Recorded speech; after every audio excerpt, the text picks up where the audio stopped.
Well, hello, hello, Facebook and YouTube and wherever else we go with this. It's Thursday night, and I am thrilled to pieces to be here to share this wonderful gentleman, his story, his information, his words of wisdom, whatever we would like to call it, because sitting right next to me is the incredible Dr. Michael Gross. Hello, everyone. Thank you. You saw me looking down because I realized I've got to shut my phone off. Because you know Murphy's Law. I'll be talking, the phone will ring. So thank you, everyone. Thank you for joining us. We're going to be talking something really important, and that is artificial intelligence, AI, and you in part two. Some very, very relevant things I want to discuss with all of you, and how you can be aware of these things so that you can always do right action and correct exchange, which I'll talk about. So thank you very much for joining us. Many of you know my history, so Theo, just give me a little rough intro, please. I will. I'd be happy to give you a rough intro. This is the only part that I read. The rest is totally whatever comes through. Okay. So, Dr. Michael Gross is an author, professional keynote speaker, transformational coach, and an entrepreneur. For more than 3 decades, he's been on a spiritual path as an intuitive, a healer, a spiritual counselor, and an incredible teacher. Through guidance of spirit, Michael has assisted others in their personal quest for self empowerment, helping them to create the lives that they have long sought and to bring forth their own intuitive abilities. Michael currently teaches classes in spirituality, self empowerment, Reiki, and other modalities. In concert with God, the true source, he has also achieved great success in miraculous healings. He remains humble, knowing that the work that he does all comes from God, the true source. Michael lives in Lakewood, Washington, and has recently launched his nonprofit. Michael, why don't you take just a minute to share with the people about the nonprofit and then go right into the topic for today, okay? Yes, it's called the International Institute of Self Empowerment, or as we call it, TISE, TIISE. We finally have got 99% done on our website, and it should be available in the next 2 weeks. So we're really excited. Long time in coming. And it's all about right now, it has 12 arms, figuratively speaking. And the first arm is working with abused women, children, and men. So I thought I'd mention that. And because TU is an expert, having come out of it, and she's like the phoenix, the mythological bird out of the fire. So I've asked her to be my director of that division, and she has more than willingly granted to do so. So thank you. So therefore, I'd like to talk to all of you again about artificial intelligence and you. And that's the new hot thing, AI, artificial intelligence. There's so much more that we have to examine. And again, just a little bit of a background. Artificial intelligence, where does it get the information from? Well, of course, it gets it from the internet. And it's able to scan rather quickly everything, meaning everything that's scanning means that it gathers all this information. So if you wanted to know how much snowfall is in Alaska on the average day, it gets all the weather reports, comes up that this is how many inches they get an average day or during the summer. And that's really, really important. So most important about that is that it's getting the information from the internet. Well, the old joke is if it's on the internet, it must be true, right? So you don't know what false information is there. And not knowing what false information is there, of course, artificial intelligence doesn't know any difference. It just gathers this information, and here it is.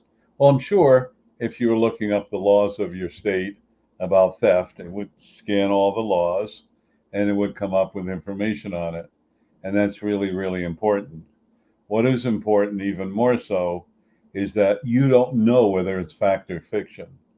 And what I discussed about last week was that not only is that important, but are we getting the truth? And what does it feel like? And it's somebody else's opinion. Well, they're going to take all this AI and put it into a robot. And the robot does not have the discernment. It's either black or white, yes or no.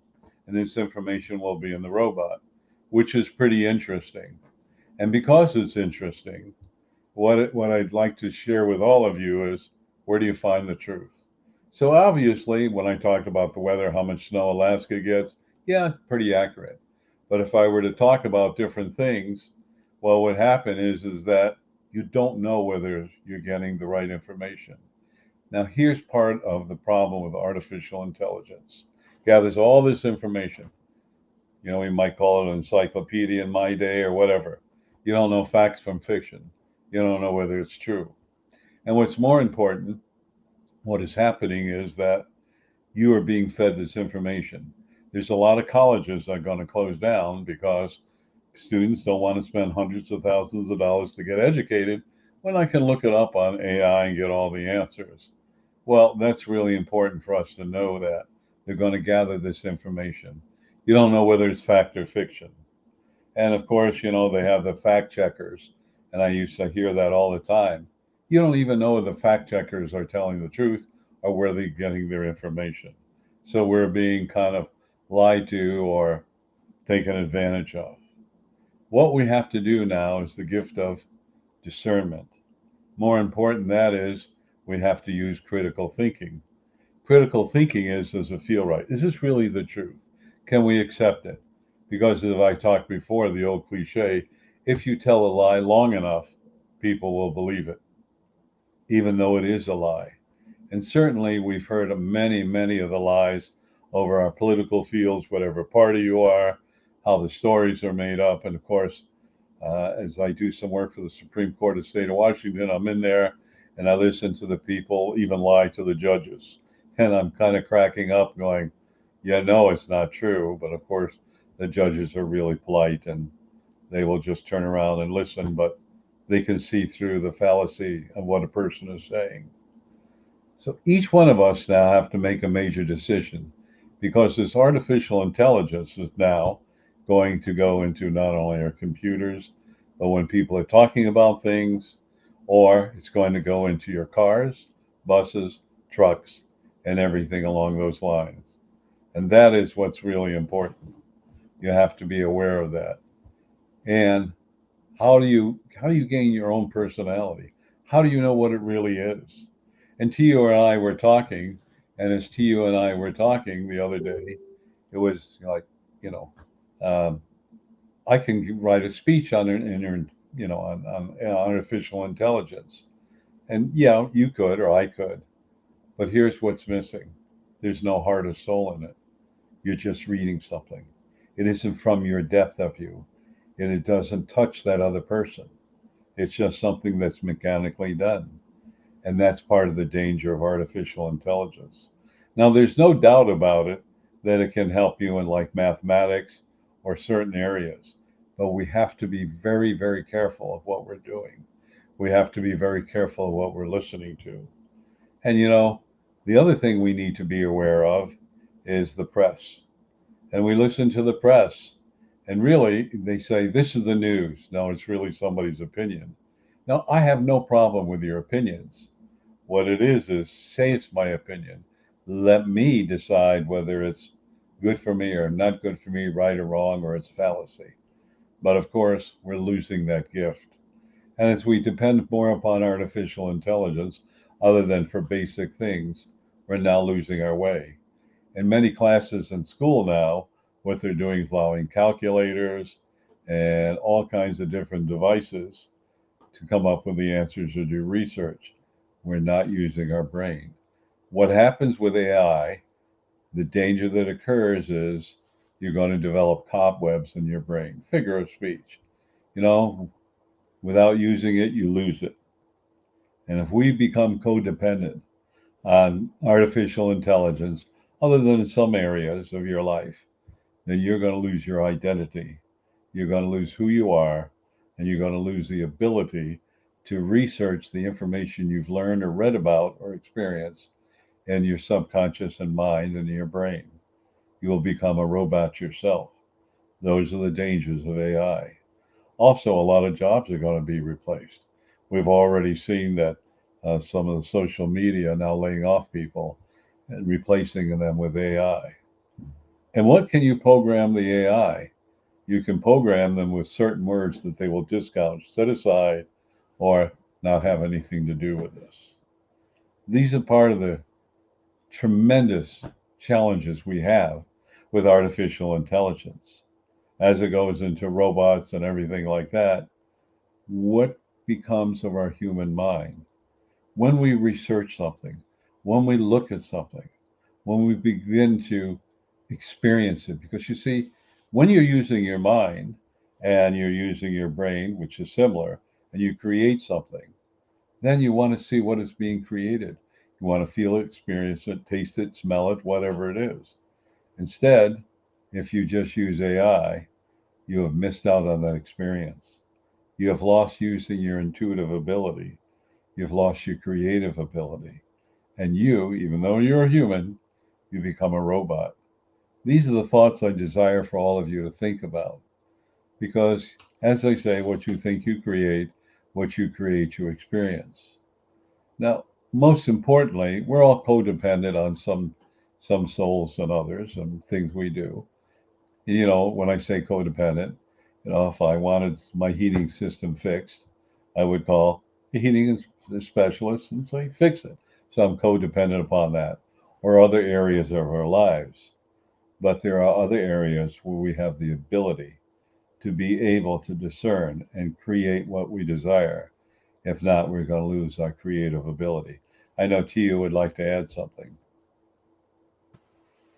I did have a question. It's a little bit back now, but in some regards, we've had AI influencing our life for a long time, right? Yes.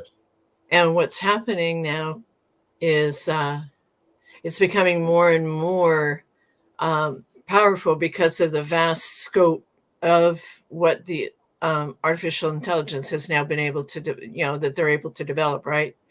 So I heard, I forget where I heard it now, but even though certain jobs are going to be gone because they're going to be replaced by AI, they were saying that other jobs will be created because of that same scenario. Is that true? That's true on a short term basis. And that's one good point that you brought that up. So, yes, they will need humans, so to speak, to improve AI, to create AI, but eventually it will self heal itself or self improve itself, create more thoughts, more energy, more vibrations, more frequency of material that they believe the human who is looking up that information needs or is desirable. And that's they're thinking what you need. You know what you need, but the machine is telling you that, or the software, if you will. So what happens eventually, they will not need any human experience. They won't need the human experience because it'll be improving itself, it'll be updating itself continually. And then you have robots that will be using artificial intelligence. And they do not have the ability to think. They will just follow a prescribed route or rules or whatever it is. Now, there will be souls that will be inputting more information. However, where it could be 100% human, 80%, it could be down to 2 or 3 or 5% human influence. The rest of the machines will be doing it themselves. And that's the danger. That's the danger because it doesn't have the ability to rationalize. And with those machines and AI, it's black or white. Well, there are situations, and let me give you a situation. Now, let's supposing a woman is being beaten, and she takes a knife or a gun and shoots her, the person that's beating her. Well, if you look at it, she killed someone, so therefore, whatever the rules are, if you kill someone, you should go to jail. But the extenuating circumstances is her life was in danger. She could have been killed, and this was self defense. But AI does not have that ability to discern that, nor will it ever have the ability to discern it. Even if it had records like that, it will not be able to make up its mind one way or the other. That's part of the problem with AI and robots. Yes, you wanted to say something. I do. I do because that's like a filtration system that AI doesn't have that humans have. So, do you see where with this whole AI concept, do you see humans actually becoming more robotic? Not in the mechanical aspect, but in their thinking, where they're just going to become, like sheep and just follow whatever the AI manual tells them to do? Unfortunately, on a short-term basis, which could be many years or less than many years, it will happen. There will be, I'm hearing, between 10 and 12% of the population that will be independent thinking. The rest of, let's say, 88% will be just like a robot. Look up something, do this, do that, do this. You know, I love to cook. And so you get a recipe and you follow the recipe. Then you're being creative. What if I added this? What if I did this? Maybe this will work. Maybe I shouldn't have added this. And we'll do that.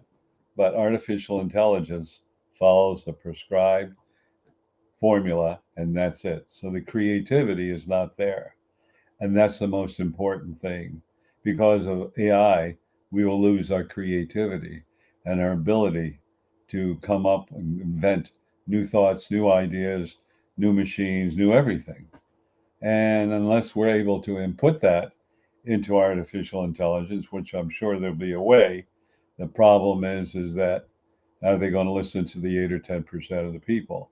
I heard Elon Musk talk about this. And one of the things he pointed out, which was really important, he said with AI, it's really dangerous. And he went on to speak about it. But more importantly, he said, usually when you come out with a new program, you come out with it, then you fix the problems or you set up parameters. With AI, because it's going to be self learning, you have to set up the parameters and the restrictions before you even engage AI. Not wait till his damage is done, but try your best to prevent the damage. Now, we don't know if we can do 100%, but let's say you can do 95 or 98% to prevent the damage, and then you correct the other 2 to 5%. You will save a lot of time and perhaps a lot of lives. And that is so important. You know, they say with AI, you have nothing to worry about, right? Of course. You know, that's what they told the soldiers in World War II when they were exploding the nuclear bomb or atom bomb. Oh, you have nothing to worry about. You know, just stand off and you're protected. God's going to protect you, right? And they were too close and they got a dose of radiation because nobody really understood it. And I get that. These are the things we have to be aware of. And each one of us have to begin to speak up. Therefore, I want to share this again, which I feel is important. And in my meditations, I saw John F. Kennedy. And I'm going, wow, he looks a little younger and he was smiling. And some of you remember or may remember, and his famous quote, ask not what your country can do for you, but for what you can do for your country. And that's what he was telling me. And then he smiled and he said, we have to learn to speak up for what we believe is our truth. Otherwise, we're going to lose freedom of speech. And it's important, not that he told me, I'm telling us, we have to learn to speak up and not be a robot and accept everything.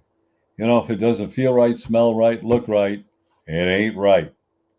And then we have to speak up. You don't have to, you don't have to protest. You don't have to create chaos, but you have to speak your truth.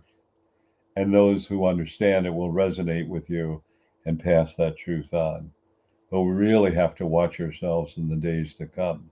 With artificial intelligence and being subjugated that we can't speak our truth or our belief system because someone may become offended. Well, we're all offended. If I make a meal and 9 out of 10 people liked it, oh, I feel great. The 10th one goes, it's okay. What am I going to pay attention? Number 10. I'll feel like all the wind's out of my sail. On the other hand, I have to respect that person that said it's okay because his taste palettes are different or whatever he likes. And what should it disturb me? No. Thank you very much. I'll be aware of it. And if he comes next time or she comes and I make something they don't like, well, I'm sorry. I cannot tailor your needs to 9 other people if I'm 10 people. This is what I serve. If you don't like it, I'm sorry. You don't have to eat it. It's fine. Remember when we were growing up, my mother said, Eat this. No, no, all the children in China are starving. That's what she used to say. Who knows if they were starving? But the guilt trip didn't work too well because they still didn't want to eat it. So some of us remember that. But more important, this is a time of waking from the deep slumber. Listen to your soul. Listen to those thoughts. Think about how you can change your life. Think about what you are giving up when you are using artificial intelligence. More than, I'll pick a number, 10 or 20% in your life, maybe less, maybe a little more. What you're doing is you're giving up your rights to express yourself and your freedom of expression. That's what's so important. I remember when my wife's granddaughter was in school, and they allowed him to use a calculator, and she came home and she got an A, and she showed her on the math. I said, well, wait, I don't understand this. Some of this math is wrong. Yeah, but I got credit for being able to try to do the math. And my wife went, shh, don't say a word. So I didn't, because I'm smart. You never want to argue with your wife because you'll pay for it. And anyway, I said, wait a minute. So if you go to a store and you give a $20 bill and you're paying for something that's $14 and they give you $20 back, that's okay. When you're supposed to only get $6, that's okay. So the company loses money. This does not compute. This doesn't make sense. And of course, she defended her granddaughter, which, she should. And I just dropped the whole subject. But you see, that's the danger. The danger is, what are we going to accept? And we have to only accept which is positive, strong, and right. And that's what's so important, because artificial intelligence will never, ever be able to discern any more information that you put into it. And if it has to make a choice, it has to look at all the parameters, all the information, and decide which choice it's going to make. And invariably, 50% will be right, 50% will be wrong. And that's just a speculation. The reason I'm spending so much time about artificial intelligence is my desire is to wake up your thoughts, your soul, and your mind, to take a look and say, how does this apply? What is correct? And what do I need to stop? Because your voice is important. It is so important because if you don't express your voice, then you're going to be put in mental, emotional, physical trauma in jail, or you'll have your freedom. This is something all of you should think about. So I see we're running a little low on time, and I want to thank all of you for joining us. Next week, we got something really important we're going to share with you. But until that time, I want to talk about a couple of things. Every Tuesday evening at 6:30 p.m. Pacific Time to 7:30 p.m. Pacific Time, it's called Soul Awakening Class, and you can ask any question you so desire. And then I deliver a 10-minute message, and with the 10-minute message, I call it the replay. But before we do that, I want to invite all of you, because we can always learn. And maybe you're aware of this stuff and forgotten about it. But this is so important to wake up your soul so you can be empowered to create the life you so desire. To you, what is that number? And that number is 202 926 1059. And the access code, Michael? 125-446-pound. I'll give that one again. It's also in the comments. But the Tuesday night call-in number is 202 926 1059. And Michael? The access code is 125-446-pound.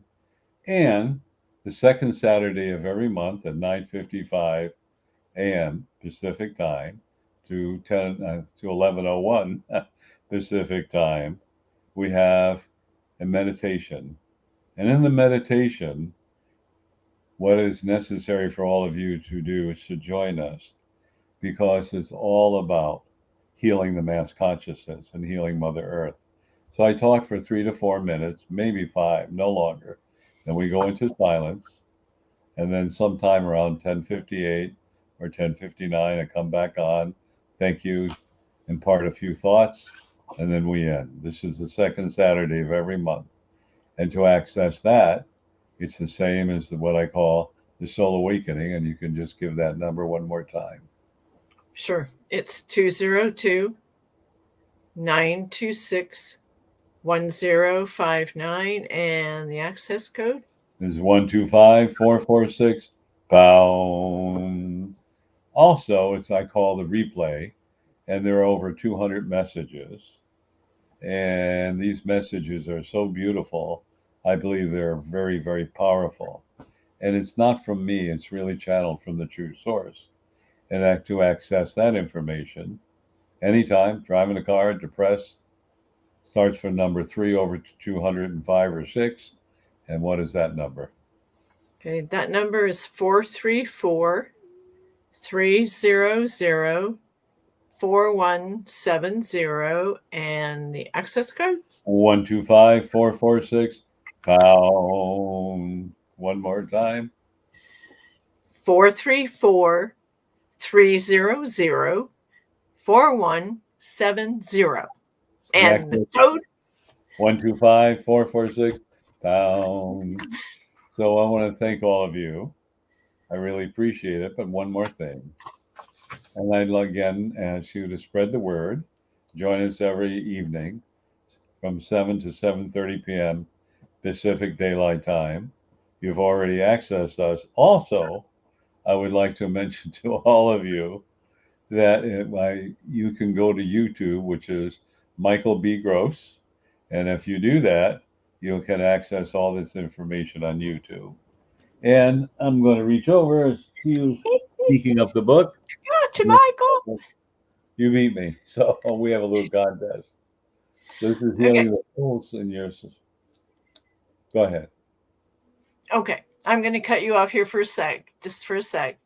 This is the most incredible book I have ever read, and it's The Spiritual Primer by Dr. Michael Gross. And the reason why I brought it out, and we do this periodically, is to let everyone know that Michael has so much value in the content of this book. And this is the second edition, so there's an extra little piece in there as well. But if it wasn't for this wonderful man next to me and this wonderful book, that book that he's holding would never have been written. And I just want to take this minute to thank everybody for supporting us, coming to this Thursday night message that we give, and definitely connect with him on YouTube. Okay, I'm going to repeat it one more time. Dr. Michael B. Gross, and definitely go in there, subscribe, all the recordings, all the messages that he's given. And a lot of our Thursday night recordings are all in his YouTube channel. And it would be awful if you missed any of them. So definitely do that for us, because he changed my life. What he's done for me and what he's taught me is it's priceless. Okay. It's absolutely priceless. So start here. Thank you. And this book is called Healing the Holes in Your Soul by Tia Knapp. And it's all about a woman who was lost, found her soul, and like the mythological bird Ice of the Phoenix, rose from the ashes. This is a must read. So we want to thank all of you for joining us. We wish you a happy, joyous week. And remember, you are unlimited. Take care, everyone. Namaste. We love you. Have a great week. Spread the word. Good night. Good night.